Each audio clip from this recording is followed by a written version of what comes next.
కలిపి లోకానికి అసత్యాన్ని ఏం చేస్తున్నారు? విధానవాదంతో, తర్కించే వాదంతో అసత్యాన్ని వెదజల్లుతా ఉన్నారు. మీ మునుపటి తరాల్లో ఎప్పుడన్నా ఈ వాదన వచ్చిందా? ప్రజల్లోకి వాదన వచ్చిందా? ఇప్పుడు ఏమంటున్నారు? యేసుక్రీస్తు దేవుడా అని మరొకరు, తండ్రిని ఆరాధించాలని ఇంకొకరు, ఆయన దేవుని కుమారుని మరొకరు. అసత్యాన్ని ఏం చేస్తున్నారు? వితండవాదంతో తర్కించి వాదించి లోకంలోకి ఏం తీసుకెళ్తున్నారు? అబద్ధాన్ని చేత్తో పట్టుకొని కుడి చేత్తో వీళ్ళు ఏం చేస్తున్నారంటే విత్తనాలు వెదజల్లుతా ఉన్నారు. ఇది ఎవరి పని? అపవాది పని, వాడి కుయుక్తి. లోకంలో ఉన్నవారికంటే అర్థం కాదు. దేవుని నమ్ముకొని నీకు తెలీదా? వాక్యం వింటున్నారా? నీకు తెలీదా? నువ్వేం చేస్తున్నావు? ఏ నమ్మికతో నువ్వు మారు మనసు వచ్చింది నీకు? విశ్వాసము మూలము కానిది పాపం. మూలం అంటే మొదలు. నీ మొదలు ఎక్కడా విన్నావు?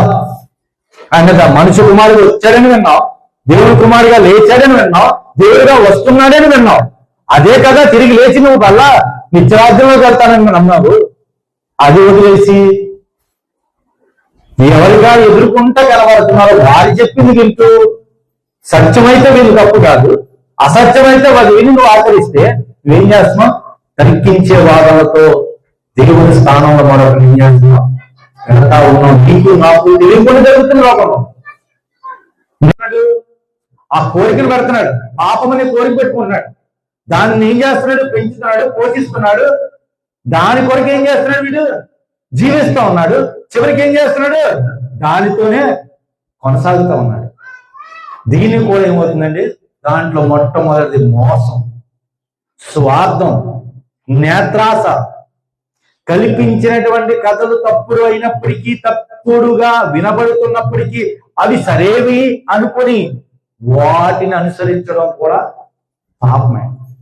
ఇంకా చెప్పాలంటే మనసు మొద్దుబారిపోయాక చివరికి చేసిందే కరెక్ట్ అని ఆ పాపాన్ని వాదించుకోవడం కూడా విగ్రహారాధన. ఇది లోకంలో జరుగుతున్న చివరి అంత్య దినాల్లో విగ్రహారాధన. నిజానికి మనమే చాలా భయంకరమైనటువంటి పాప భీతి కలిగి ఉన్నాం.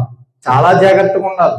గ్రంథాన్ని విపులంగా చదివి చదివి చదివి లోతైనటువంటి దైవికమైనటువంటి నిగూఢమైనటువంటి సత్యాన్ని గ్రహించాలంటే గూఢార్థం తెలియాలి. క్రైస్తవులకి నేను ఎప్పుడు చెప్తాను మీకు అందరికీ, అర్థం అయిపోయింది అనేవారుగా ఉన్నావా? లేదు. పరమార్థం అయిపోయింది అన్నవారుగా ఉన్నావా? గూఢార్థం అయిపోయింది అన్నదానిగా ఉన్నావా? మనం ఎలా ఉన్నాం? అర్థమైపోయిందంటే పిల్లలు చేస్తాడు. అంటే న్యాయాధిపతిగా, న్యాయవాదిగా ఏం చేస్తాడు? వాడే తీర్మానం చేసుకుంటాడు, తీర్పు చెప్పేసుకుంటాడు.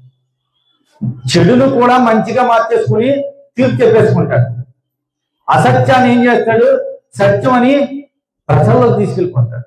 అంటే తర్కించడం.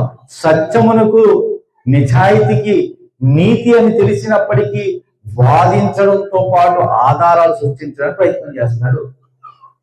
కనుక ప్రేమించని పెట్టారా